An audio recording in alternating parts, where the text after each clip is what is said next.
people are determined to draw a distinction between what they call moderate Islam, which they say is harmless and peaceful, and extremist Islam, which everyone agrees is very dangerous. But whilst there's some truth to it, I suspect that it's not as simple as saying that Islam is a religion of peace.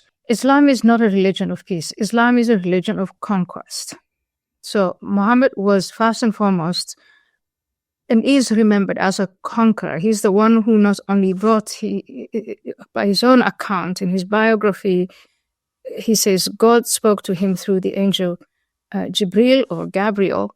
And in Mecca, he convinced his wife, he convinced his best friend, and over a decade, through the method of simply speaking and trying to persuade without any violence, he had gained a following of about 200 people over a decade.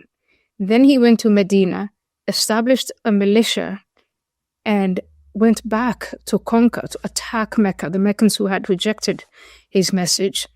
And he was very successful. And from there, for Islam, things went almost worldwide. Islam became an empire that fell only in 1924. And so that's the story that the Islamists tell. And the Islamists glorify Muhammad's conquests, and they want to continue those conquests. They glorify the treatment that Muhammad meted out to the Jews when he massacred them, and they want to repeat these things. When ISIS in 2014, 2015, when they conquered parts of Israel, parts of Syria and Iraq, and they started to do things that horrified us, like beheading people and enslaving Yazidi women, they were reenacting what they find in the biography of the Prophet Muhammad and in the Hadith and in the Qur'an.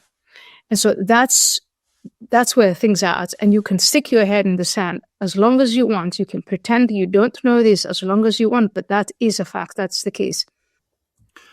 Exactly. Now, the last time you and I were together with a group of people, we were talking about the many strains of Islamic belief and also of commitment. And I recounted the story of how just that morning in London, on a long drive in an Uber, I'd had a Pakistani driver, very friendly man, very warm man. We had a great conversation. But part of our conversation centered on his beliefs. And he said, my wife and I, we're Muslims, but we do not take it seriously. We never go to prayers. But, he said, I have 4 children and they go to school and they come home insisting on what is right and what is wrong. I didn't quite know how to pursue it, but he was plainly telling me that he and his wife were probably lukewarm on anything religious, as so many Britons are, but his children were not. They were taking their Islamic faith very seriously. There are millions of Muslims who are probably peaceful, like that Pakistani man.